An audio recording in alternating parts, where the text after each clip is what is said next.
Assalamualaikum dan selamat sejahtera semua. Bertemu lagi bersama Cikgu Adila untuk subjek pendidikan jasmani dan kesihatan tingkatan 2. Alhamdulillah ya. Lebih kurang 3 minggu kita bersama untuk PR secara online. So, cikgu doakan semua anak-anak murid cikgu masih sentiasa bersemangat dan bersedia untuk meneruskan sesi pembelajaran. So, untuk hari ini kita teruskan pembelajaran kita untuk unit 4 di bawah permainan kategori jaring, iaitu permainan sepak takraw. Kita pergi dahulu kepada standard kandungan yang ingin dicapai pada hari ini, iaitu yang pertama, melakukan kemahiran asas sepak takraw dengan lakuan yang betul. Yang kedua, mengaplikasikan pengetahuan konsep pergerakan dan prinsip mekanik dalam kemahiran sepak takraw. Yang ketiga, mematuhi dan mengamalkan elemen pengurusan dan keselamatan.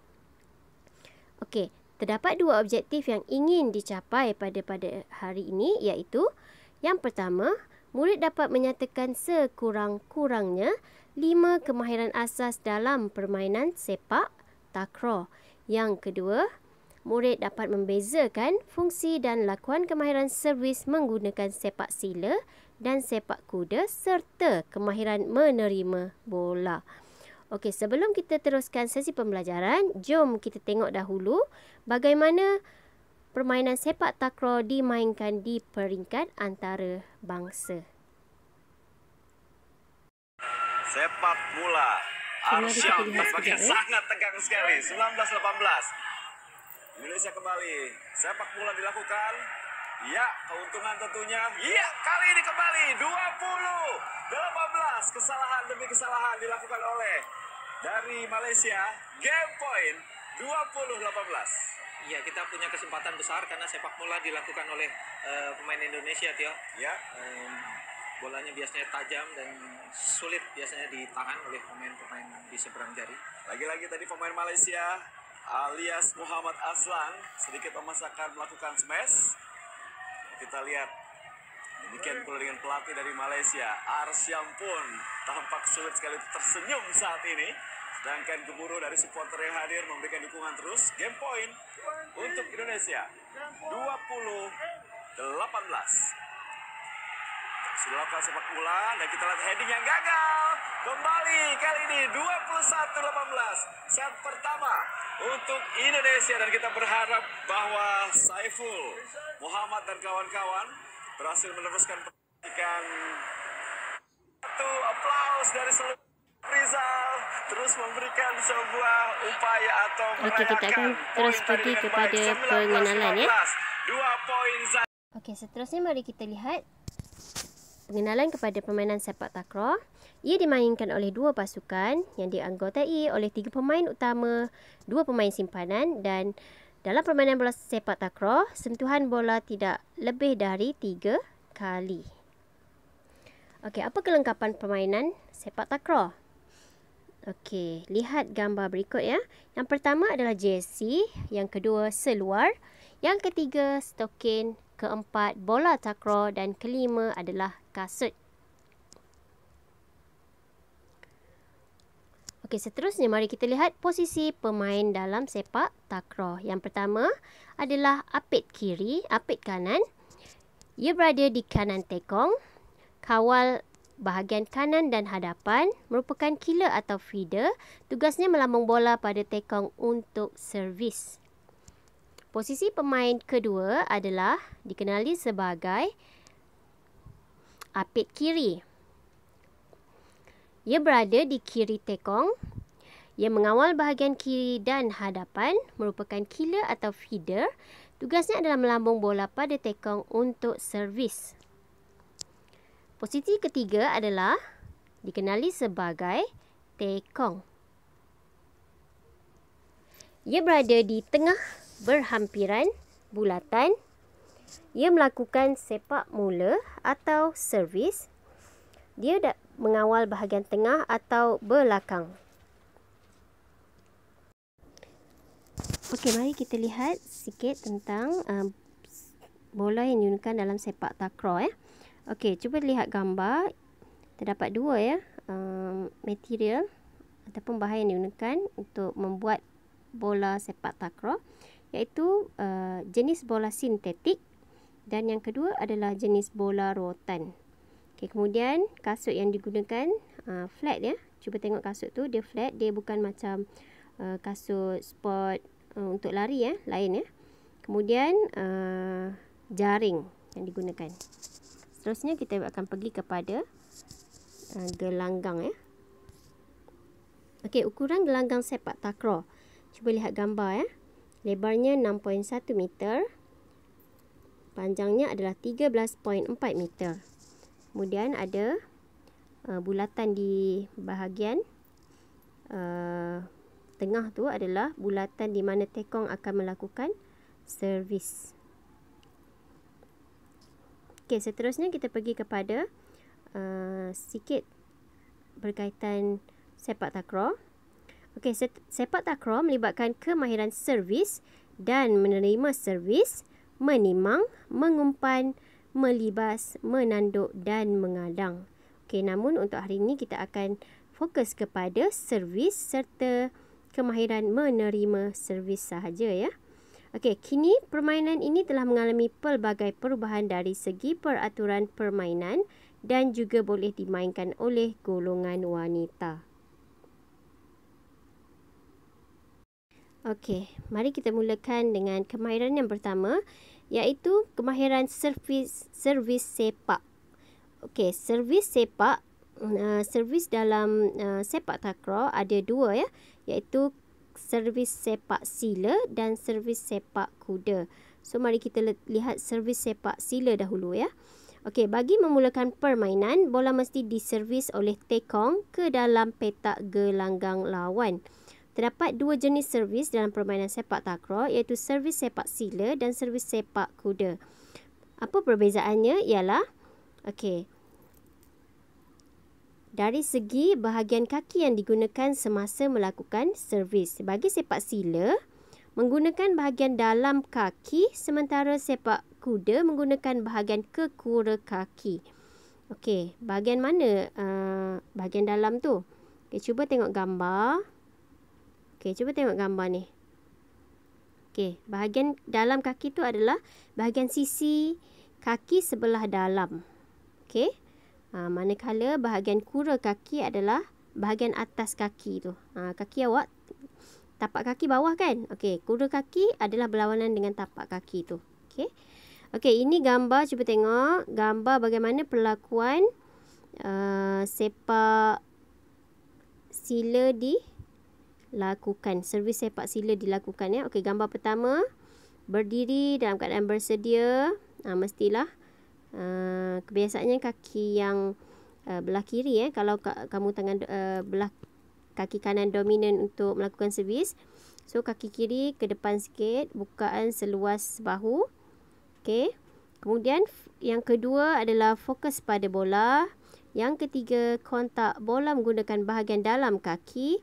Seterusnya 4 adalah ikut lajak.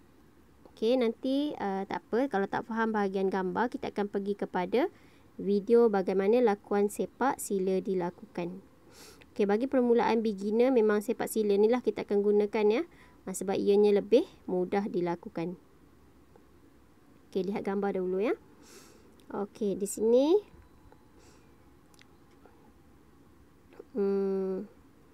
adalah gelanggang sepak takraw. Cuba tengok bahagian tengah ni adalah tekong yang akan melakukan servis ya. Ini tekong.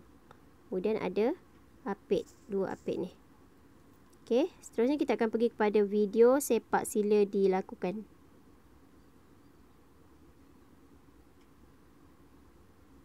Okey, ini adalah video sepak sila, bukan sepak sila, servis sepak sila dilakukan ya.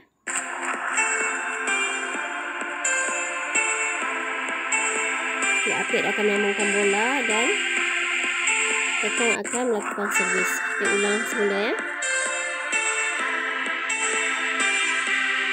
Gunakan bahagian dalam kaki. Okey. Okey. Mari kita lihat sedikit info berkaitan servis sepak kuda. Okey, untuk makluman awak ya, kita boleh menggunakan mana-mana servis. Sama ada awak nak pilih servis sepak sila ataupun servis sepak kuda untuk memulakan perlawanan. Tetapi servis sepak kuda dia lebih tajam, laju dan menyukarkan pihak lawan untuk mengambil berbanding servis sepak sila. Okey, cuba tengok. Ini adalah servis sepak kuda. Pelakuannya adalah, cuba tengok di bahagian tepi ini. Okey, nombor 1, berdiri sedia seperti kamu nak lakukan servis sepak sila tadi. Kemudian fokus pada bola. Yang ketiga, angkat kaki untuk melakukan kontak. Yang keempat, kontak bola menggunakan kekura kaki. Yang kelima adalah ikut lajak. Okey, cuba lihat gambar kontak ni ke atas ni. Okey, kita fokus kepada sini ya. Okey, bahagian kekura kaki. Maksudnya kontak bola tu kita lakukan bahagian kekura, barulah dia akan jadi sepak kuda. So bukaan kaki yang sangat luas ya. Kat sini memerlukan kelenturan yang sangat tinggi di bahagian sendi pinggul ya, sendi pinggul dan kaki ni. Okey, mari kita lihat bagaimana teknik ataupun lakuan servis sepak kuda ni dilakukan melalui video ya. Sebelum tu kita baca dulu kat sini. Servis sepak kuda dilakukan dengan aksi pelantar, fleksi kaki dan bahagian kekura kaki ketika fasa kontak bola kaki. Bahagian anatomi kaki tersebut memberi permukaan kontak yang lebih luas berbanding permukaan kontak servis sepak sila. Secara teknikal, mekanik servis sepak kuda memberi kelebihan respons dalam aspek-aspek kestabilan kontak bola kaki dan hala tuju bola pasca kontak. Okey, mari kita lihat pada video lakuan servis sepak kuda.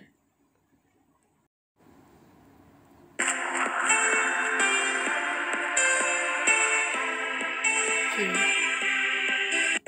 Guna kekura kaki ya. Cuba tengok bahagian kekura kaki. Okey. Okey, seterusnya mari kita lihat beberapa teknik servis ya.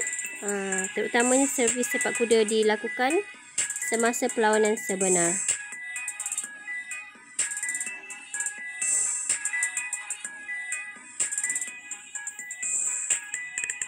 Okey, lihat ya, servis kuda memang sangat tajam, laju dan menyukarkan pihak lawan untuk mengangkat. Tetapi memerlukan koordinasi, kestabilan, fleksibiliti yang sangat tinggi ya.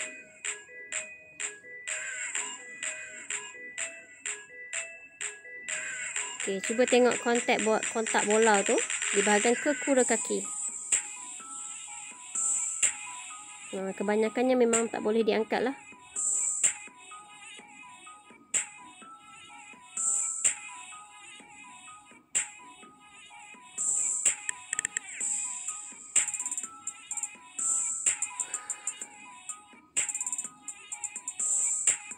Antara negara yang terhandal lah, terhebat adalah negara Thailand ya, yang terkenal dengan sepak kuda.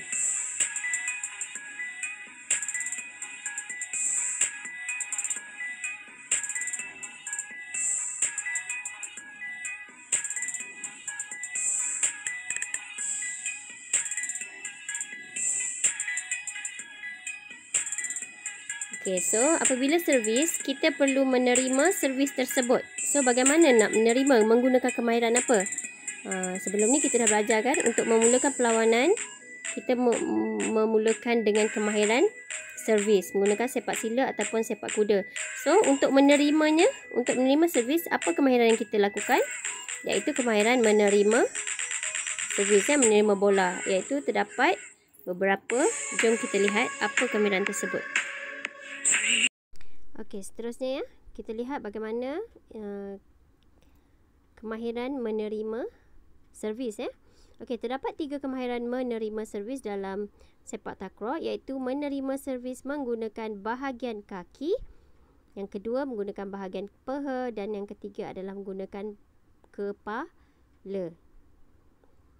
Okey, bahagian anggota badan yang digunakan bergantung kepada ketinggian kedudukan bola yang diterima. So paling tinggi adalah menggunakan bahagian kepala ya. Okey, cuba kita lihat gambar ini. So di sini,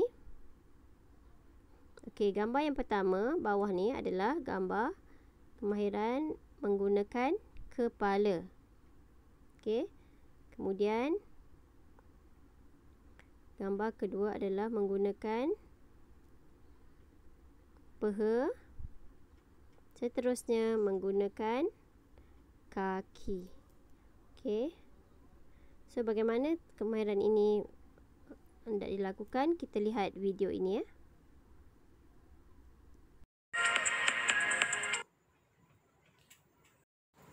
Okey, seterusnya mari kita kongsikan sedikit perkongsian dari Cikgu Safwan berkaitan kemahiran menerima bola yang diservis dengan menggunakan anggota badan.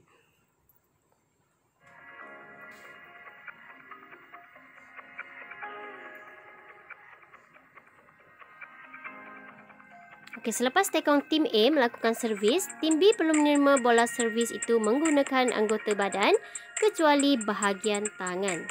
Dalam sepak takraw tak boleh guna tangan ya. Batal.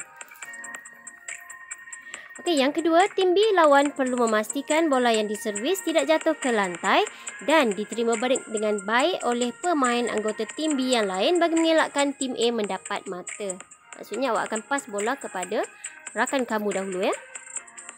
Tetapi ada syarat, pemain boleh melakukan hantaran sesama sendiri sebanyak maksimum 3 kali sebelum menghantar terus ke kawasan.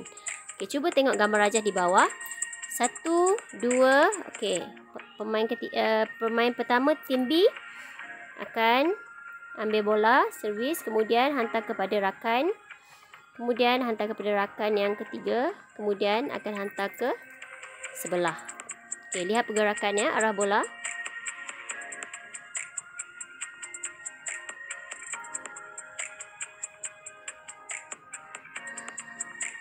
Okey, seterusnya pemain boleh menerima bola dengan menggunakan anggota badan berikut mengikut situasi yang sesuai. Okey, yang pertama adalah bahagian depan tapak kaki ataupun kekura kaki, bahagian dalam tapak kaki, bahagian peha, seterusnya bahagian kepala. Mari kita tengok perincian bahagian tersebut. Okey, bahagian depan tapak kaki. Okey, cuba lihat gambar sebelah dan di bawah. Okey, itu adalah bahagian depan tapak kaki. Okey, di sini setelah difokus ya. Okey, dalam bulatan tersebut merupakan depan tapak kaki. Lebih dikenali sebagai kemahiran sepak congkel digunakan ketika situasi mengambil bola yang jauh dari badan, bola liar dan seterusnya bola rendah.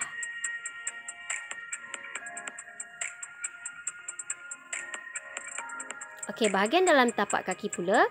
Okey, seperti dalam gambar, seperti sepak sila ya. Okey, digunakan ketika situasi menerima bola tepat di kaki, ketika menimang bola,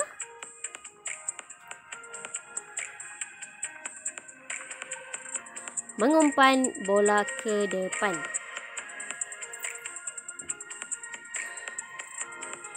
Okey, bahagian peha seperti dalam gambar di bawah, menggunakan peha ya. Okey, dikenali sebagai kemahiran memeha, digunakan ketika situasi menerima bola yang terlalu dekat dengan badan. Okey, last sekali adalah bahagian kepala. Okey, seperti gambar. Okey, dikenali sebagai kemahiran sundulan kepala, digunakan ketika situasi menerima bola tinggi. Okey, itu saja kemahiran menerima servis menggunakan anggota badan.